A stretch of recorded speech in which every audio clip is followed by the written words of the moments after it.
Hello everyone, welcome back to my channel English with enemy. सभी को नमस्कार, राम राम, प्रणाम। तो बेसिकली इस वीडियो में डिस्कस करने वाला हूँ HSSC CET 2025 के चार शिफ्ट में आए हुए इंग्लिश के क्वेश्चन आंसर्स को। बेसिकली ये क्वेश्चंस आपके लिए कवर करने वाले हैं vocabulary part, tenses, voice, idioms, one word substitution and sentence correction.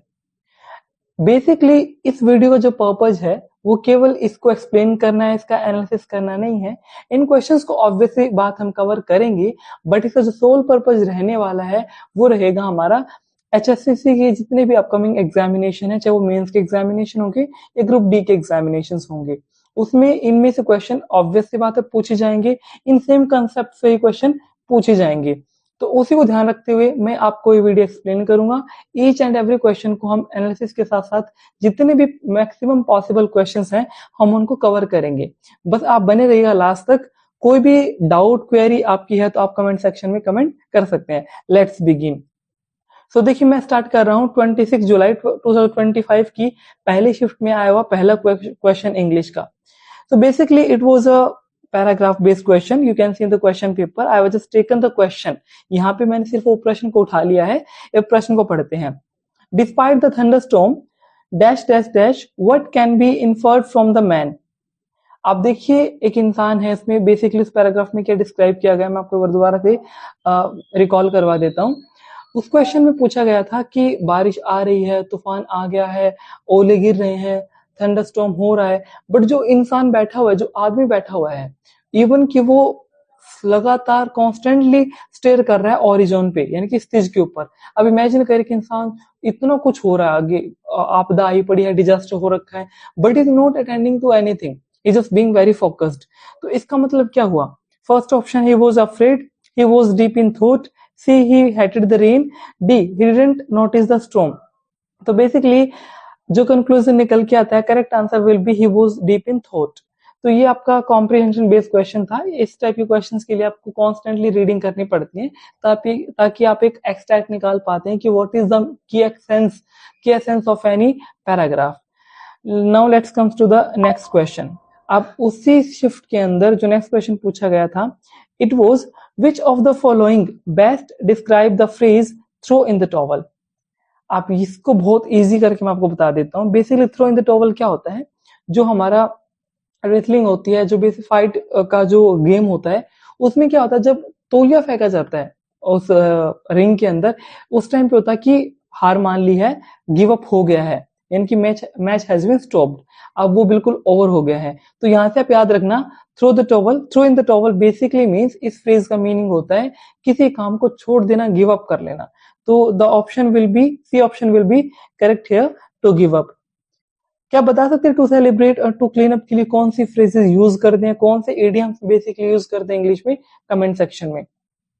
The next question was sequence the sentence into a passage. अब बेसिकली यहाँ पे आपने क्या करना है, यहाँ पे आपके दिमाग में क्या ड्राफ्टिंग होती है किसी भी, मान लो आपको पजल दे दिया मैंने, एक स्टोरी को आगे पीछे करके दिया है, इस स्टोरी को आप कैसे इजीली सीक्वेंस में कर सकते हैं, उसके लिए आपने बेसिकली दिमाग में हल्का सा फॉर्मेट बनाना पड़ेगा। उस फॉर्मेट में हम कैसे काम करते हैं वो अभी आपको बताएंगे। तो फॉर्मेट में देखो, सबसे पहले क्या हुआ है, स्टोरी को हम स्टार्ट करें वो जो लड़का है, जो बॉय है, फर्स्ट एक बार ऑप्शन में एलोबरेट कर देता हूँ।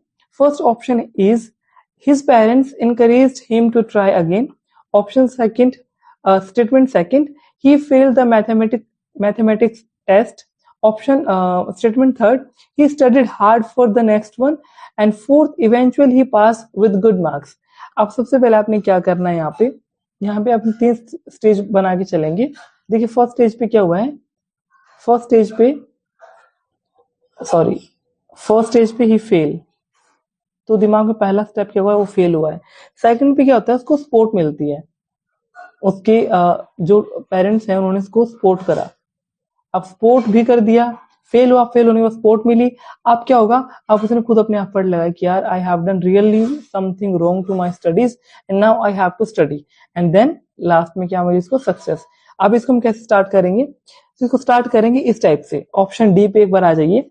सेकंड है, he failed in the mathematics test and then what happened, his parents encouraged him to try again. वो फेल हुआ, उसके पेरेंट्स ने उसको प्रोत्साहित किया कि वो दोबारा से ट्राई करे, कोशिश करे, and then third point, he studied hard for the next one, उसने नेक्स्ट एग्जाम के लिए या नेक्स्ट ईयर के लिए बहुत अच्छे से प्रिपेयर करा with by burning midnight oil, यानी कि बहुत ज्यादा हार्ड वर्क करके उसने प्रिपेयर करा एंड इवेंचुअली अंततः ही पास्ड विद गुड मार्क्स, और वो अच्छे अंकों से उत्तीर्ण हुआ।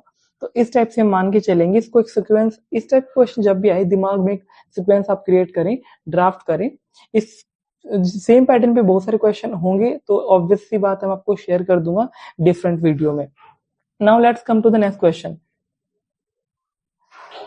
सेम शिफ्ट का नेक्स्ट क्वेश्चन है question number 79, fill in the blank, by the time we arrived the show.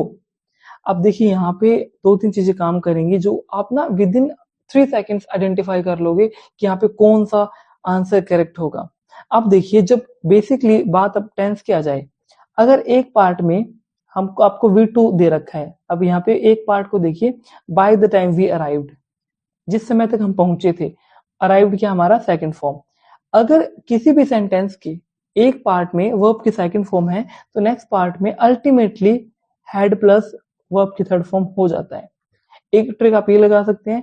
दूसरा जो कीवर्ड है, अब देखिए हैड प्लस वर्ब की थर्ड फॉर्म कहां पे होती है, हैड प्लस वर्ब की third form past perfect tense में होती है, पास्ट परफेक्ट टेंस में होती है क्योंकि, एक मिनट देखिए पास्ट टेंस के अंदर होती है, पास्ट परफेक्ट के अंदर होती है। तो एक तो हम यहाँ से क्लू मिल गया हमें कि एक तरफ हमारा वर्ब की सेकंड फॉर्म है, सेकंड पार्ट में आप आंख मीच के हैड प्लस वर्ब की थर्ड फॉर्म लगा दो, इट विल बी करेक्ट। तो option D had started will be correct answer. और एक जो की ट्रिक हमारी क्लू जो हमें दे रहा है वाक्य के अंदर, सेंटेंस के अंदर, that is by the time. Bye the time is a phrase कि एक फ्रेज है, बेसिकली ग्रुप ऑफ वर्ड्स हैं जिसका अपना स्पेसिफिक कोई मीनिंग नहीं, but it's a part of sentence, उसको फ्रेज बोलते हैं। अब बाय द टाइम जहां पे आ जाए वहां पे भी पास्ट परफेक्ट होता है, ये आप ध्यान रखिए। दो क्लू मैंने आपको बता दिए हैं। दो क्लू कौन कौन से, एक तो हमारा एक हमारा क्या रहेगा, फिल इन द ब्लैंक में bye the time, and second अगर वर्ब किसी भी क्वेश्चन के एक पार्ट में, किसी भी स्टेटमेंट के एक पार्ट में वर्ब की सेकंड फॉर्म है, सेकंड पार्ट में इवेंचुअली क्या हो जाएगा, अल्टीमेटली हमारा हेड प्लस वर्ब की थर्ड फॉर्म हो जाएगा। आई थिंक आपको क्लियर हो गया होगा। Now see 80th question, rewrite in the passive sentence someone is watching us. Basically इस टाइप के क्वेश्चन में आपने क्या करना है, अगर आपने पढ़ा हुआ है कि जब पैसिव वॉइस के अंदर is plus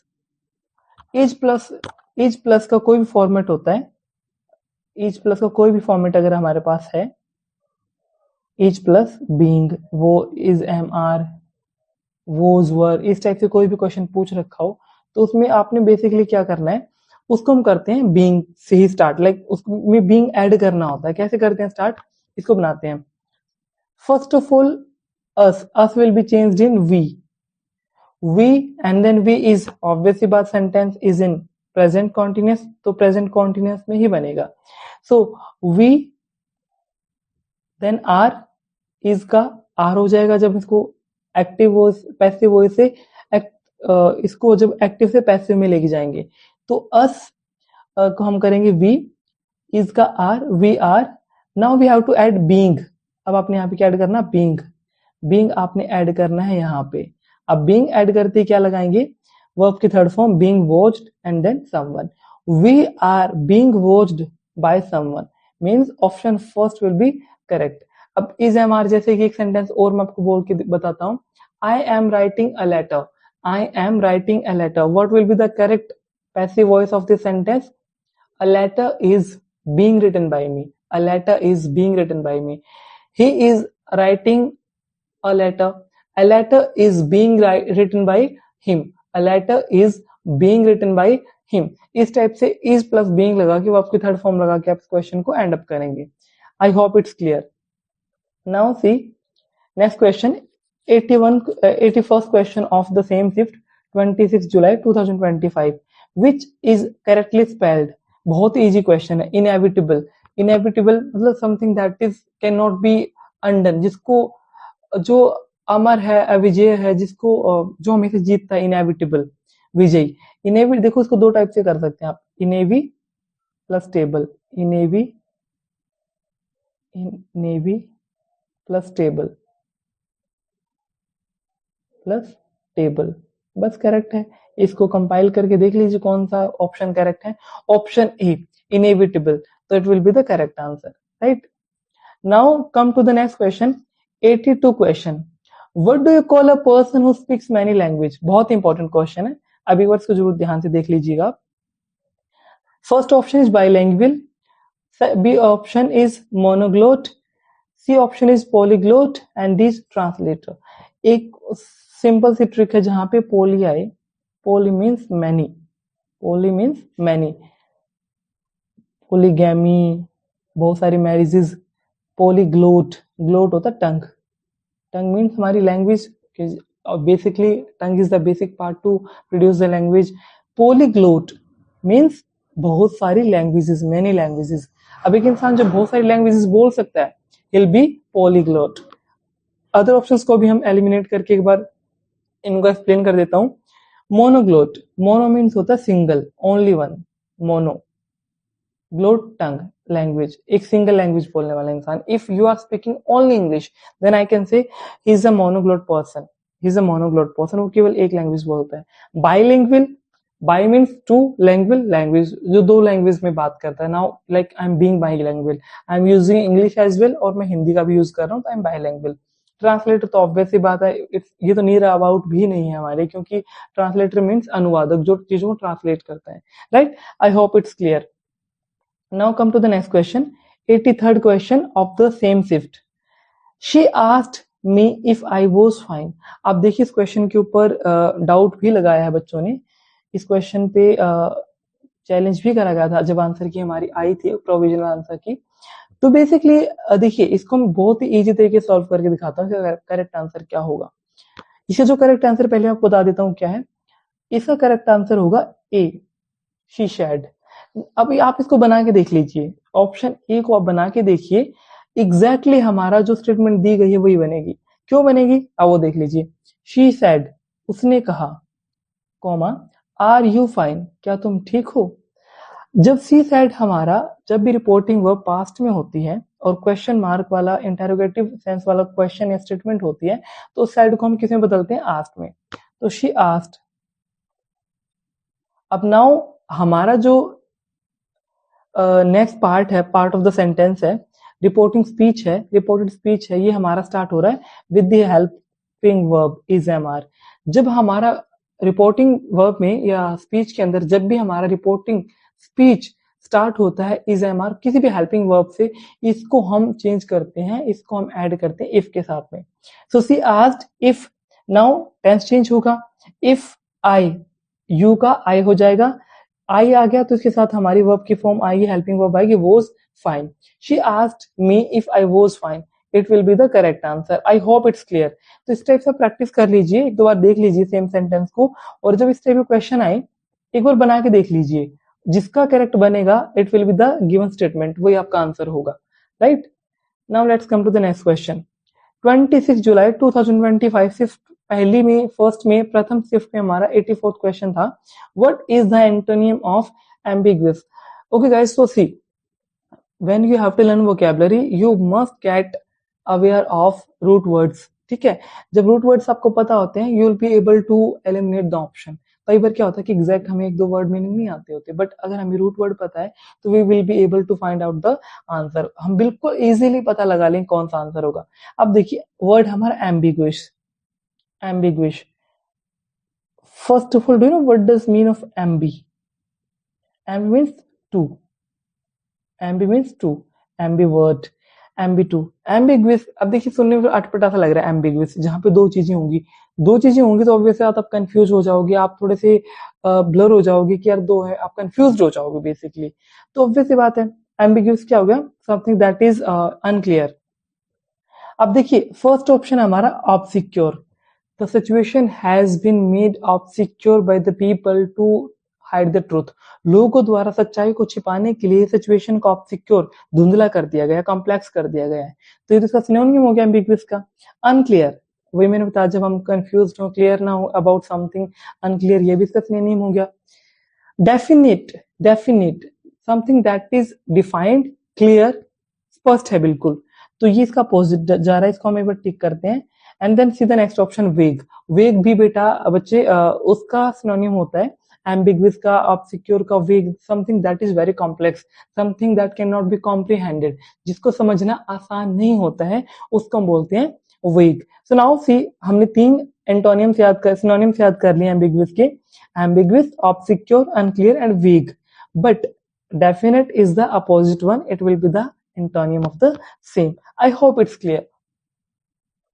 Now let's come to the next question. Same shift का हमारा 85th question है, if I was you I would not ignore the warning at any cost. Very easy question, like HSSC this time English portion was quite very easy, it's like a piece of cake for those who have studied, जिन्होंने थोड़ा बहुत ही पढ़ा हुआ English को शिद्दत के साथ starting initial days में, स्कूलिंग तक भी ठीक पढ़ा है, he will be able to answer this question. बहुत इजी था। देखिए जब हम हाइपोथेटिकल स्टेटमेंट की बात करते हैं, हाइपोथेटिकल क्या होते हैं, बेसिकली इमेजिनरी बातों की चीजों की हम बात करते हैं, something that is not possible, जैसे मैं बोल दूं यार काश मैं चिड़िया होता, काश मैं कौवा होता, इस टाइप की जो इमेजिनेशन होती है उसमें हम कैसे बोलते हैं, if I were a king, यदि मैं एक राजा होता, यदि मैं एक राजा होता, यदि मैं एक पक्षी होता, if I were a word.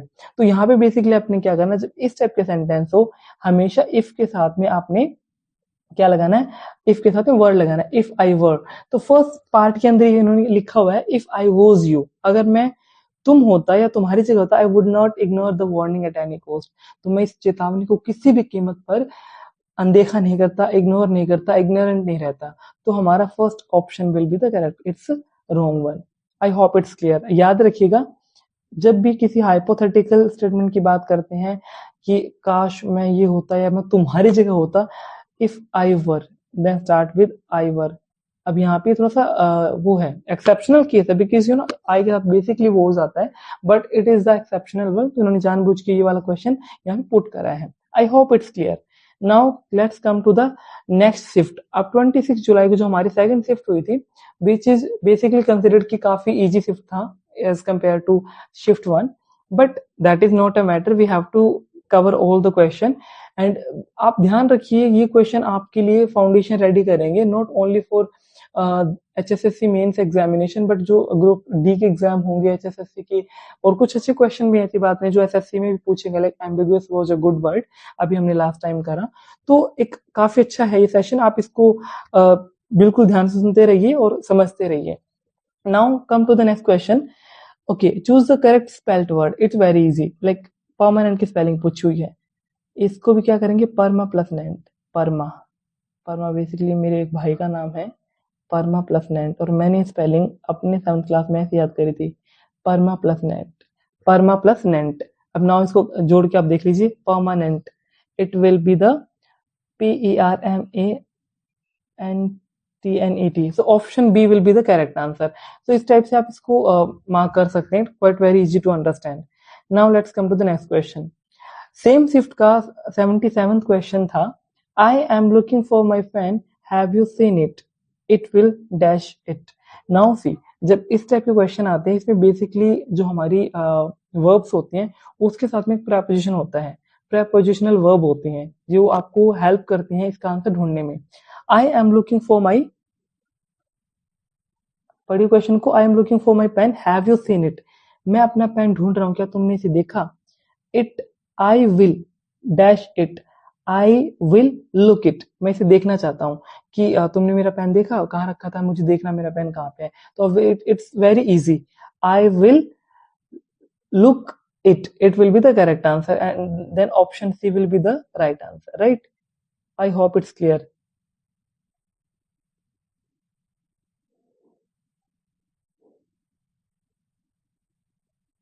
Sorry, wait for a moment.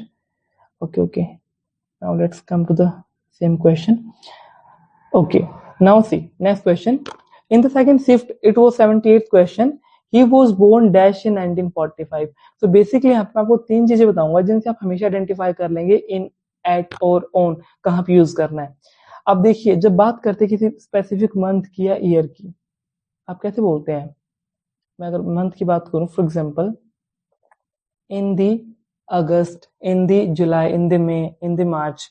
So basically in preposition will be with month or year. In 1945, right? अब बात करें on की, on is a very different context में आता है. कोई चीज किसी के ऊपर, for example, the table is on the terrace, छत पे टेबल रखा हुआ है. The pen is on the book, book पे पेन रखा हुआ है. और at कहाँ पे आता है? at आता है स्पेसिफिक डेट के साथ में, जैसे कि I will go to Delhi at, sorry, time के साथ में आएगा. It will be with the time. At will be with the time. For example, I'll go to school at 8 o'clock. I'll come tomorrow at 7 p.m.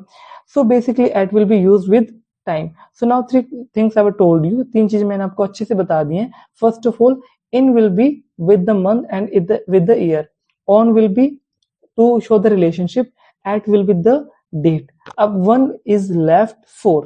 For basically show up a relationship that I am doing it for you. ये मैं तुम्हारे लिए कर रहा हूँ. जब के लिए, उसके लिए, उसके लिए, इनके लिए, इस टाइप की जो सेंटेंस का एक एब्स्ट्रैक्ट निकल गया था, वहां पे हमने for यूज करना. That's quite very easy and you will be able to eliminate the option very well अगर आपको इन, ऑन और एट का पता है.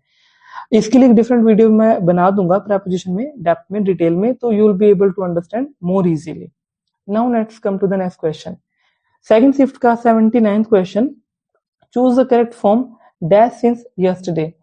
अब यहाँ पे भी आपको एक ट्रिक बताऊंगा जिसमें आप विद इन 3 सेकंड्स आप आइडेंटिफाई कर लेंगे इस टाइप के सेंटेंस में क्या फिल करना होता है. देखिए दो वर्ड हमारे होते हैं since and four, since and four, और ये आते हैं present perfect continuous. Present perfect continuous में आएंगे तो ऑब्वियस सी बात है हैज बीन रेनिंग और हैव बीन रेनिंग, इनमें से एक आंसर बनेगा आपका. अगर सब्जेक्ट हमारा सिंगुलर है तो we have to use it has been raining. अगर सब्जेक्ट हमारा प्लूरल है, बहुवचन में है, then we have to use have been raining. तो देखिए it has been raining since yesterday, कल से बारिश हो रही है.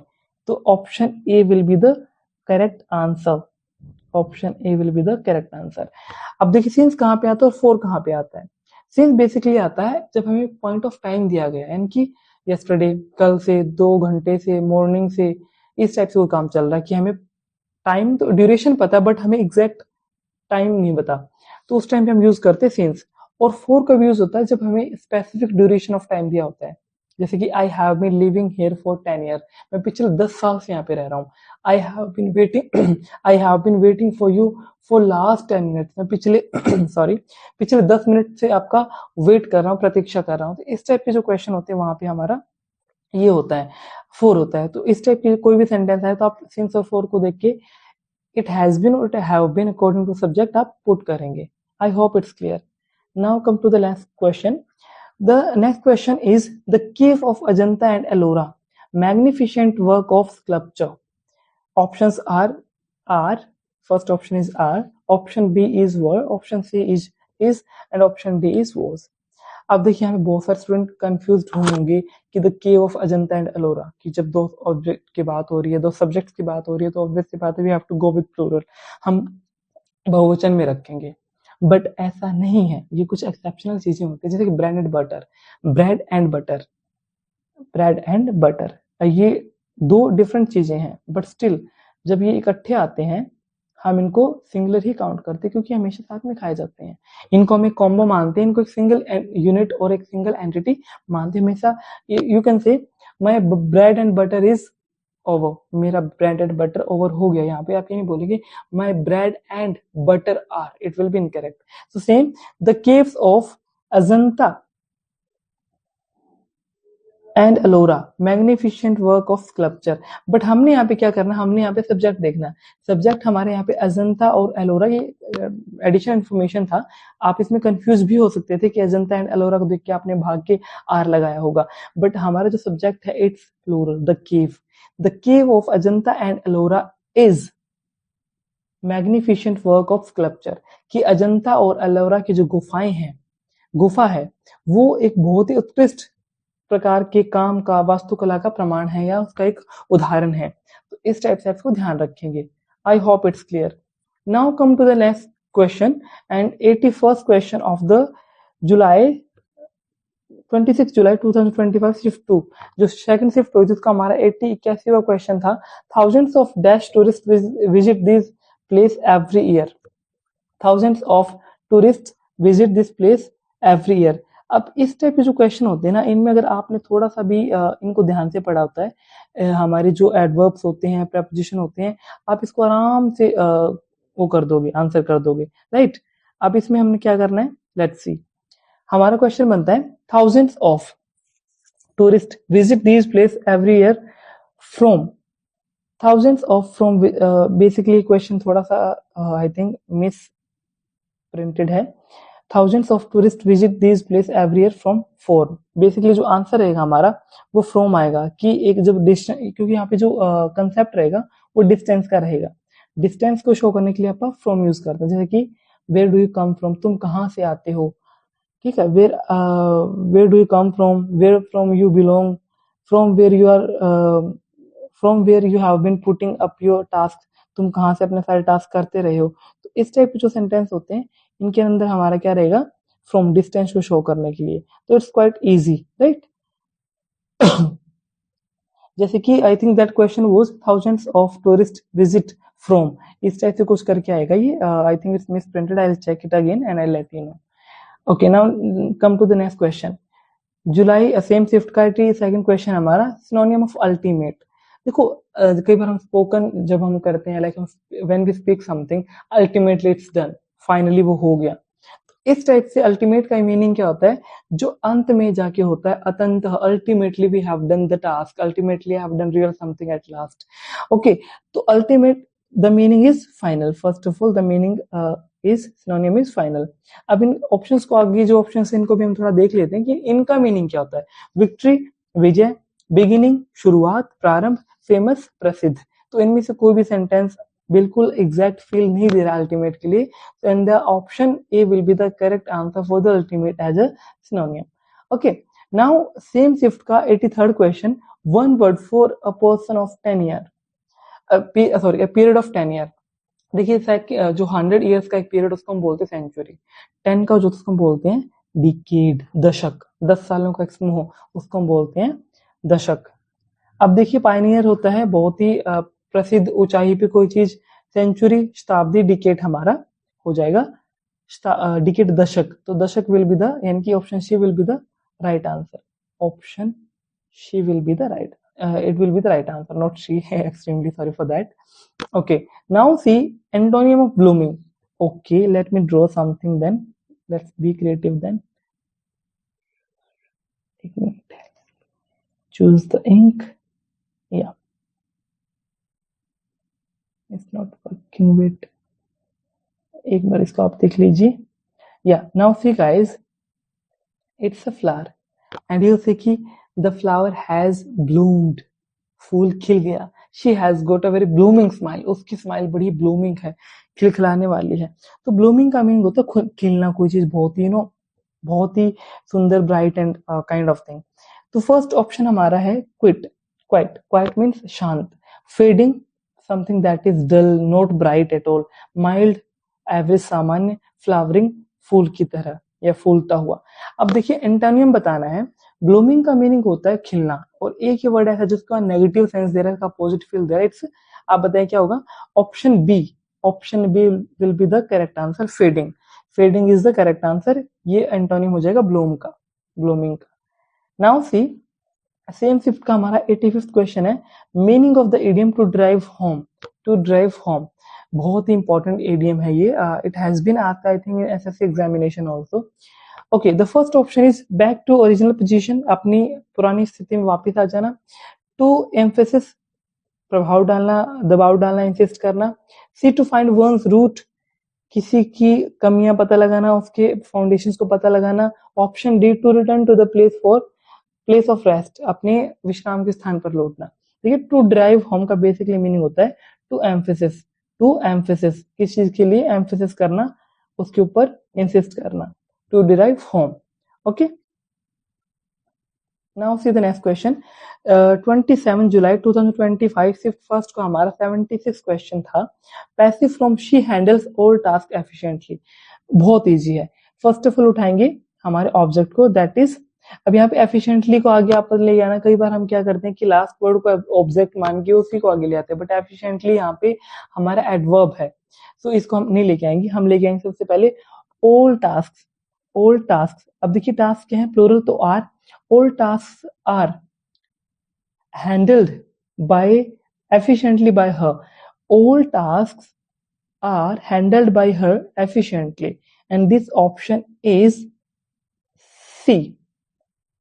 Option C will be the correct answer. C. All tasks are handled efficiently by her. सारे टास्क उसके द्वारा बहुत अच्छे से एफिशिएंट मैनर में करे गए थे. Fine. Now see, choose the correct spelled word. It's personal, personal, personal, personal. Okay, ये एक वर्ड, उसका मीनिंग क्या होता है बेसिकली? पर्सनल का मीनिंग. अब ये वो पर्सनल नहीं जिससे आप पर्सनैलिटी बनाते हैं, राइट? जिसमें अपने कंफ्यूज नहीं होना. It's a different meaning. If you know the meaning, can you please do write in the comment section if you can, because you have to try at least. Anyways, I'm gonna let you know. Personal means people at a company. ठीक है, जहाँ पे ये basically, इसमें आपने ध्यान रखना है कि वो जो पर्सनल होता है और ये जो पर्सनल होता है, स्पेलिंग में थोड़ा सा ध्यान रखिए. स्पेलिंग स्टार्टिंग बिल्कुल सेम रहेगी हमारी, पर्सनल PERSO, बस N will be double EL, personal. And it will be people at a company. जो कंपनी के लोग होते हैं, group of people at company, को बोलते हैं पर्सनल्स. तो spelled word, correct spelled word कौन सा होगा? जैसे मैंने बताया दिया, you just have to put one more extra N in the personal. It will be personal, and the correct answer is she. She will be the correct answer. C will be the correct answer. Now see, same shift के अंदर हमारा 78th question है. One word for the study of plants. Study of plants बहुत easy है ये भी. Study of plant, जैसे कि बच्चे कोर्स करते हैं, बॉटनी का कोर्स करते हैं, जूलॉजी कोर्स करते हैं, तो botany basically the study of plants. Bacteriology basically the study of bacterias. Sericulture study of रेशम का जो कीड़ा, रेशम, जो रेशम हम बनाते हैं, सिल्क जो प्रोडक्शन का प्रोसेस को हम बोलते हैं sericulture. Astrology you know very well, it's वास्तुशास्त्र विज्ञान, लाइक जो भी होता है हमारा एस्ट्रोलॉजी, जो काफी ट्रेंड में आजकल, एस्ट्रो योगी, एस्ट्रोटो, such kind of application. So you can recall astrology something that is related to ग्रह नक्षत्र की स्थिति से जुड़ा है. Bacteriology, that is the study, scientific study and structural study of bacterias. Sericulture the study of silk or silk production. Botany will be the study of plants. It's quite very easy question. Now see, arrange the sentence. You have to arrange the sentence, the same sentence we have done in the first shift of 26 July. अब देखिए इसमें हमारा sentence क्या है, जो partition कैसे दिया गया है, to dash bring dash car park dash the money. अब इसमें आपने बेसिकली क्या करना है, सेम आपने एक फॉर्मेट क्रिएट करना है. तो फॉर्मेट कैसे बनेगा? First of all, bring the money to the car park. bring the money, लेके आओ मनी को कार पार्क में. bring the money to the car park, इसको कैसे करेंगे? सबसे पहले इम्पेरेटिव से स्टार्ट करेंगे. इम्पेरेटिव क्या है? टू ब्रिंग, लेके आओ. ये आज्ञासूचक शब्द है. आज्ञासूचक है जैसे सिट डाउन, चले जाओ, आ जाओ, बैठ जाओ. टू ब्रिंग, लेके आओ. bring the money to the car park, it will, and then end with the verb. अब आपने सबसे पहले क्या करना है, लेट मी राइट. आपने लिखना है इम्पेरेटिव पार्ट, यानी कि टू ब्रिंग, उसके बाद में verb, to bring the car park the money. Wait, and the option will be, option B will be correct. Bring the money to the car park, bring the money to the car park, right. Now see, option same shift के अंदर हमारा 80th question था. I think it's last question of this shift. Ascend, the antonym of ascend. देखो, arrive पहुंचना, expand फैला देना, increase बढ़ा देना, डिसेंड कम करना. तो असेंडिंग ऑर्डर, डिसेंडिंग ऑर्डर, आरोही क्रम, अवरोही क्रम, it's quite easy. Descend will be the right answer. Okay, now let's come to the next question. Meaning of like a sitting duck. Meaning of like a sitting duck. देखिए, जब आप एक चीज notice करना, जो डक होती है, जब वो अपनी यू नो रिलैक्स मोड में होती है, when it's her in relax mode, वो इतना अपने आप में खोई होती है, लेथार्जिक होती है, कैसे she is self centred on that time. Self centred meaning क्या होगा? जो इंसान बिल्कुल इग्नोर करता है. Like a sitting duck, for example, when I entered in the exam hall, my brother was sitting like a sitting duck. मेरा भाई एक सिटिंग डक की तरह बैठा हुआ था. सिटिंग डक का मीनिंग क्या था? इग्नोरेंट. जो इंसान चीजों को इग्नोर करता है, नॉट बीइंग सीरियस. स्लीपी होता है, नींद में. लेजी, आलसी, फैटी, मोटा, तो ignorant will be the right answer, right? Now to the next question. Indirect speech दिया हुआ है and you have to make it direct. Did I not warn you against his beforehand? क्या मैंने तुम्हें नहीं बताया था, इसके बारे में warn किया था बहुत पहले से ही, राइट? इसको आप कैसे करेंगे? वही सेम जो ट्रिक पहले, अगर एक ही को सॉल्व करते हैं तो it will be easy to do. कैसे करते हैं? बहुत इजी है, let's see. His friend said him too that he had warned him against beforehand. His friend asked him if he did not warn against his beforehand. Option C. His friend asked him, did he not warn against his this beforehand? Option D. His friend asked him if he had not warned him against that beforehand. So what will be the correct answer? Option B. देखिए क्या करना आपने, his friend asked him, उसके दोस्त ने से पूछा, if he did not warn against this beforehand, क्या उसने उसको नहीं बताया था इसके बारे में बहुत पहले से? So now it will be the correct answer of this question. If you have any doubt, if you are not clear about anything, you can ask me. Feel free to ask in comment section. Definitely I will answer each and every question.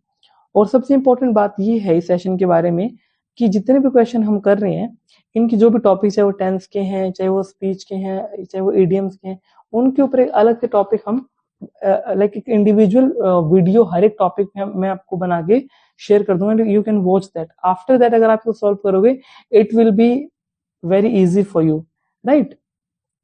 तो इसका देख लीजिए आप। It will be option D will be the right answer, right? So you can do like this. Now let's come to the 83rd question of fifth one, 27 July. Piece of cake. मैं कितने बार से word बार use कर रहा हूँ। A piece of cake, to speak English for me is like a piece of cake, and you know, to crack the UPSC examination is not like a piece of cake. A piece of cake basically any task or job that is very easy to do, very easy and simple. Option C will be the right answer. Okay, now see the next question. Synonym of pause. Pause basically a temporary stop in something. कुछ देर के लिए एक temporary जो pose होता है, stop होता है, halt होता है, उसको हम बोलते हैं पोज। तो it will B pause will be the A will be the right answer. Now come to the next question. I am angry on you. It's incorrect because I am angry with you. I am annoyed with you. I am angry with you. इस टाइप जो sentence है वो with से होंगे, तो option B will be right answer.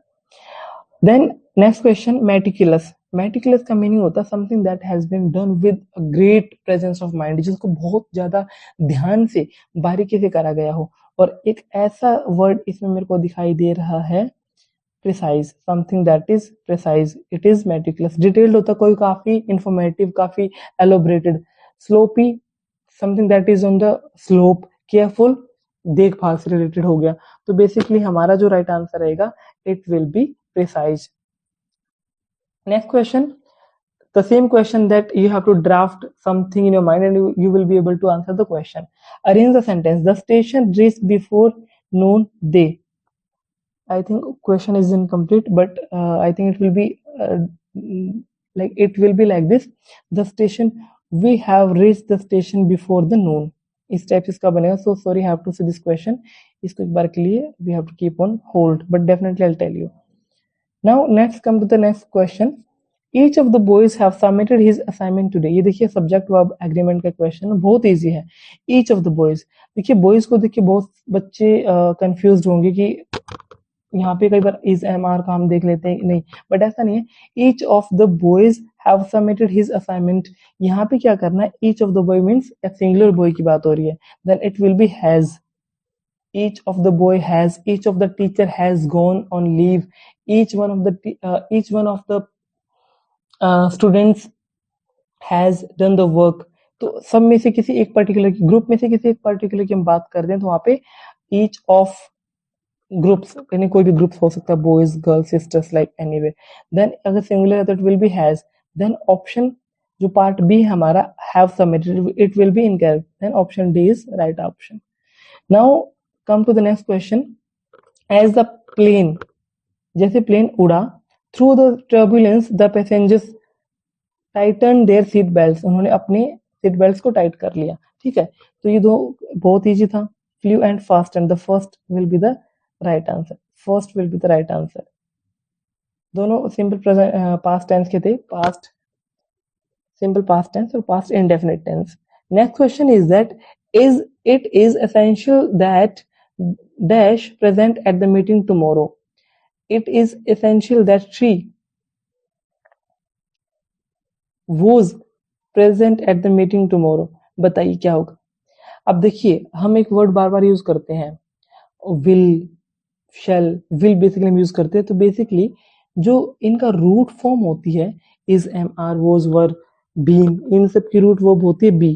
So it is essential that she be present the meeting tomorrow. क्या ऐसा कुछ important है that कि कल वो मीटिंग में होगी, कल वो मीटिंग में होगी। Then which one is correct? Option B will be the correct and it's B. It's B. I hope it's clear, right? B. Synonym of ancient. Ancient का मीनिंग क्या होता है? प्राचीन। करंट वर्तमान में, फ्यूचर भविष्य, ओल्ड पुराना, रिसेंट हाल में ही। Then option C is like it's very easy question. Now see the next question, choose the correct sentences. The report comprises 5 sections. This report is comprised of 5 sections. Or the report had comprised 5 sections. Option D, the report comprises of 5 sections. बताइए इसमें से क्या हो सकता है according to you? Then I'll tell you. देखिए it's very easy. The report comprises, जो report है इसके अंदर 5 सेक्शन है। कंप्राइज का मीनिंग होता है कोई चीज इसके अंदर शामिल है, कंप्राइज करती है, जैसे कि it contributes, comprises. The report comprises 5 section. Option A will be the right answer, option A will be the right answer. Okay, now see the next question, shift second का 83rd question. By the time we go the train had left. By the time, the same format I told you, जहां किसी एक part में जब हमारा क्या होता है, या तो सेकंड फॉर्म गोट है तो next part will be had plus verb की third form and it will be had left, right. And then the next question is word for someone who doesn't believe in good. एक ऐसा इंसान जो भगवान में विश्वास नहीं करता, उसको हम हिंदी में बोलते हैं नास्तिक। नास्तिक को इंग्लिश में बोलते हैं अथिस्ट, अथिस्ट। अब देखिए कि और जो वर्ड उनको हम डिस्कस कर लेते हैं, अथिस्ट, नास्तिक, एग्नोस्टिक, दम्भ, स्नूटी, स्केप्टिक, संदेहवादी, थिस्ट जो भगवान विश्वास करता है, आस्तिक, right. Now let's come to the next question, 85th question of shift second, 27 जुलाई। Fill in the blank. They were finally able to dash after long disagreement. अब यहाँ पे हमने क्या करना है, it is a question of phrases, और जिसने भी फ्रेजेस पढ़ रखे होंगे उसने क्वेश्चन इजीली राइट करा होगा, ठीक करा होगा, राइट। तो वैसे इसमें मैं आपको बता देता हूँ, they were finally able to bury the ex after a long disagreement. bury the ex, देखो x क्या होता है, बेसिकली x is a कुल्हाड़ी जो होती है उसको दफना देना। It means to eliminate a conflict, किसी भी लड़ाई विवाद को खत्म कर देना। तो उन्होंने फाइनली क्या करा, दे bury the ex। burn the bridges क्या होता है, रिलेशनशिप खराब करना, जैसे कि आप ब्रिज क्या होते हैं, दो चीजों को कनेक्ट करते हैं, उसको जला दिया। तो बेसिकली मैंने क्या करा, I have destroyed the relationship. Spill the beans क्या होता है, किसी भी सीक्रेट को रिवील कर देना। तो it will not be the right answer. Bite the bullet, bite the bullet that we do a very difficult task, that कि जैसे कि लोहे के चने चबाना, या वी कैन से बुलेट चबाना, बुलेट मतलब गोलियां चबाना, it's not possible, it's hard task. Then option B will be the right answer. I hope it's clear. bury the ex, you can write it down if you want to remember. bury the ex, किसी भी समस्या का समाधान करना, एक agreement हो जाना। Okay, so these were all the questions of this session and we have discussed, हमने सारे जितने भी क्वेश्चन थे इन 4 शिफ्ट के सारे क्वेश्चंस को डिस्कस करा, और इनकी जितनी भी पॉसिबल अनदर मीनिंग थी, एक्सप्लेनेशन था, मैंने आपको कराया है। तो इस टाइप की अगर आपको और वीडियो चाहिए है एंड यू वांट कि आपका इंग्लिश का पोर्शन बिल्कुल ही ठीक रहे, आपका एक भी क्वेश्चन एलिमिनेट ना हो एग्जाम के अंदर, चाहे वो HSSC मेंस एग्जामिनेशन हो, कोई भी स्टेट एग्जामिनेशन हो, तो you can follow my channel. कुछ शॉर्ट ट्रिक्स के साथ दोबारा इन टॉपिक को हम कवर करेंगे, क्योंकि एक हमारा एलोबरेटिव वीडियो नहीं था, एक बहुत ही शॉर्ट वीडियो था जिसमें मैंने बेसिक चीजें डिस्कस करी हैं। तो आई hope it's clear. Thank you, have a good day.